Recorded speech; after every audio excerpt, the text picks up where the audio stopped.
And they sent it to me in, I don't know, I think it was 88. And I just always say this, so if you heard it before, get over it, but there were no songs on the radio with women driving, okay? And the reason I did that was because there were no songs on the radio with women driving. And I viewed it as a power song because when you could get in the car and drive yourself wherever the hell you want, right? Honey, that's freedom. So, that's that story. The other one, well, I'll try and keep it short, but a lot of people said to me, well, what happened, 89, what? Well, 89 was kind of a, turbulent. That's a nice way to put it. It was fucked up. But, I had a boyfriend, manager, fiance. It was kind of like, did not work out. It's kind of like having your husband teach you how to drive. It doesn't always work, It didn't work for me. And also, the people that made me famous and helped me in the beginning that I worked really hard with, and they worked hard with me, the difference was I became famous and they didn't. And then they kind of lost their jobs. And I was with this other group of people that, to be honest, they were the kind of men that I ran away from home to get away from. And let me just describe, okay?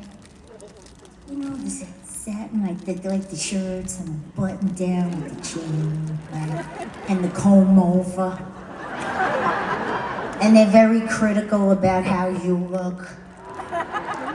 And so in 89, I had this guy like that turn around and say to me, why don't you just wear jeans and a t-shirt? And I tell this story all the time because it's freaking true. You can't make this shit up. So I was thinking, but I am working on my people skills, okay? I didn't say what I thought, because what I was thinking was, why don't you just shave your head? You're gonna go bald anyway. But, so it was a little rough ride for me. And I met this woman who, because you always have to do, you do promotion and you do press. And so, I love art. So me and my pal, Laura Wills, we went into, she used to own Screaming Mimi's. I say it like everybody knows who she is because she's my friend, but, get over it. Anyway, so I went into Rizzoli's with her, which is a bookstore. They used to have bookstores all over the place. Anyway, so we went in and we found this book on Vargas, who was like a photographer, painter back in the 40s, late 40s, early 50s. Very cheesecake, but not, because he painted the photographs and they were like paintings. They were really pretty, really beautiful. So I went to her and I kind of talked her into, hey, can't we do this for the cover? And she said, okay. And so then we were doing that, and then we became friends. And so I started talking to her when everything kind of fell apart. And I said, I don't know what I'm gonna do, because, I met this fella, we worked together, and I literally, I came from nothing. And, people used to throw rocks at me for how I dressed, and then all of a sudden everybody was dressing like me. And, no, I'm not saying, I'm just telling you what my mentality was and how weird it was for me, right? Because, I never thought about that. I just would find things and go, well, this goes with this, why not? And so she said to me, Cyn, there are many chapters in your life. And I had to learn that sometimes a big chapter, and it was a big chapter, doesn't have to eclipse your whole life, because we write our own chapters, right? So sometimes when something really big happens, you gotta take a step back and see where it could get you to move forward, you know? Because you don't wanna always live in the past, right?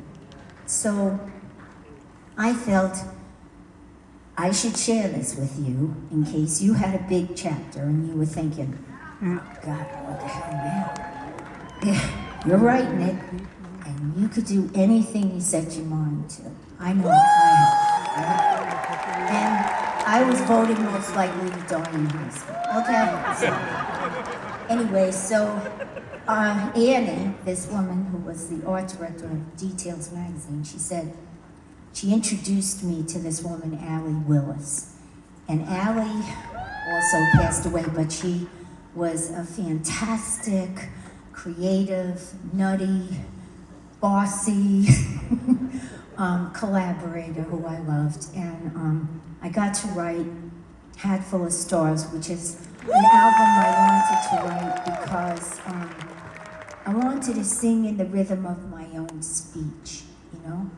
So I wrote this song. This was the first song from that album. It's called Who Let in the Rain.